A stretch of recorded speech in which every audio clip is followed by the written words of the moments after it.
हैं कि हे दीनानाथ, कलयुग में कोई ऐसा भी दातार पैदा हो गया जिसका नाम आज भी अंबर है और सदा सदा के लिए नाम अंबर रहेगा। कलाली के द्वार खड़े हैं, हाँ आ गई सवई भोज की याद।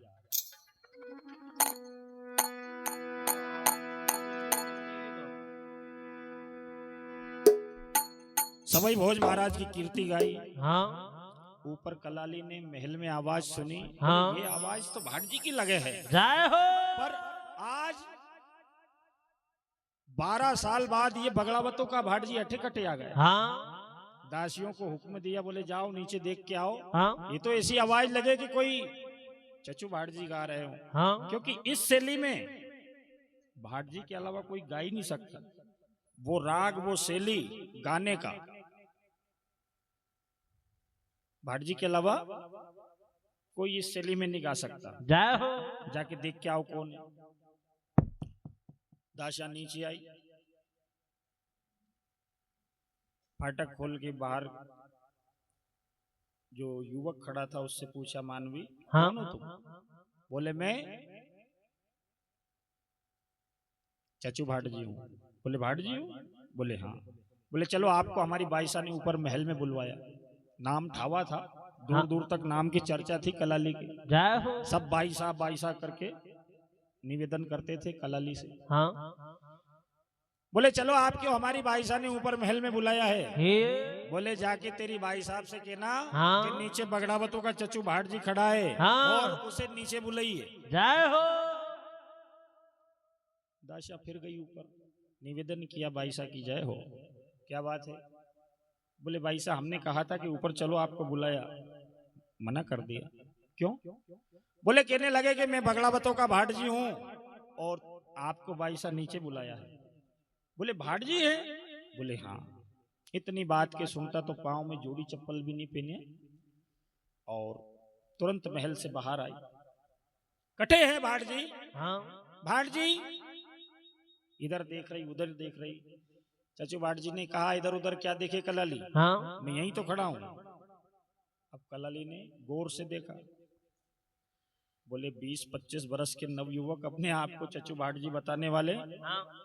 सच सच बात पता कौन है तू? जय हो। हैं? भाट जी को मैं बहुत अच्छे से जानती हूँ हाँ। और तुम्हें अभी इस नगर के कानून के बारे में नहीं पता। अगर मैंने शिकायत कर दी नहीं तेरी तो कारागृह में बंद कर देंगे। झूठ बोल रहा? अपने आप को चचू भाट जी बताने वाले सच सच के दे कौन है तू? हाँ। बोले कलाली मैं चचू भाट जी हूँ। ये भगवान श्री देव नारायण ने मोह रूप प्रदान किया है, उनकी आज्ञा से मैं कंवर बुढ़ा जी को लेने के लिए आया हूं। पूरी बात बताई। बोले आप इस अवस्था में? बोले हाँ। देव की सभा में कई चमत्कार हो रहा है। तो बोले क्षमा करना भाट जी, मैंने आपको पहचाना नहीं। बोले कोई बात नहीं। हाँ। पर ये मैं क्या देख रहा हूं कलाली? बोले क्या? बोले तुम तो 16 श्रृंगार करके हमेशा सज धज के सजी संवरी रहती थी, पर ये रूप?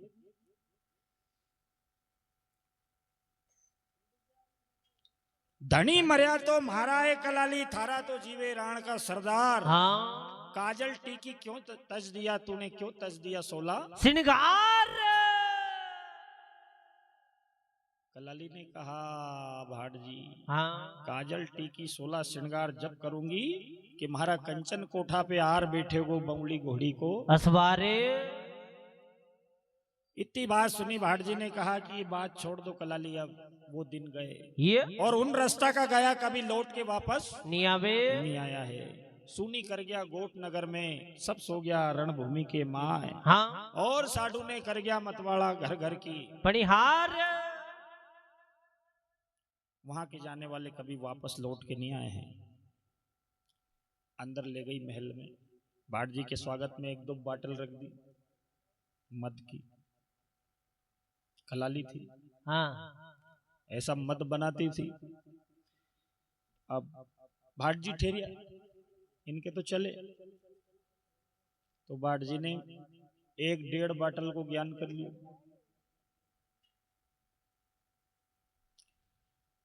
अब भाट जी गोठ नगर का समाचार सुना रहे हैं लटका झटका के साथ। हाँ महल में घूम फिर रहे, बहुत बड़ा महल था कलाली का। हाँ तो दरवाजा के ऊपर बगड़ावतों की नौपत दिख गई। बगड़ावती रख के गए थे पातू के द्वार।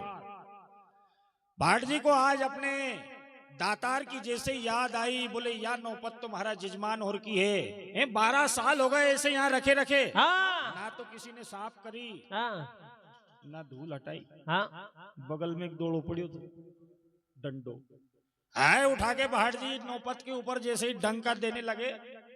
अब वहां नियम था कि बिना आदेश से कोई नौपत नगाड़े नहीं बजा सकता। हाँ राणा जी कलाली के यहाँ नियम था कि 1 लाख का मद बिकता था तो 1 डंका, हाँ 2 लाख का मद बिका, मद यानी 2 डंका पड़ता था। मद यानी शराब मान लो। पर एक साथ भाट जी ने पीढ़िया तो 15-20 डंका लगे। 15-20 डंका लगा।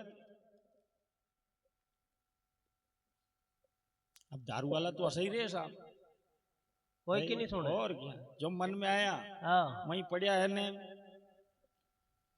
तो एक साथ 10-15 डंका लगा दिया भाट जी ने। हाँ अब इधर बगड़ावत की नौपत जैसे ही बजी तो वहां राणा जी का महल धूज गया, हाँ क्योंकि साधारण नौपत नहीं थी।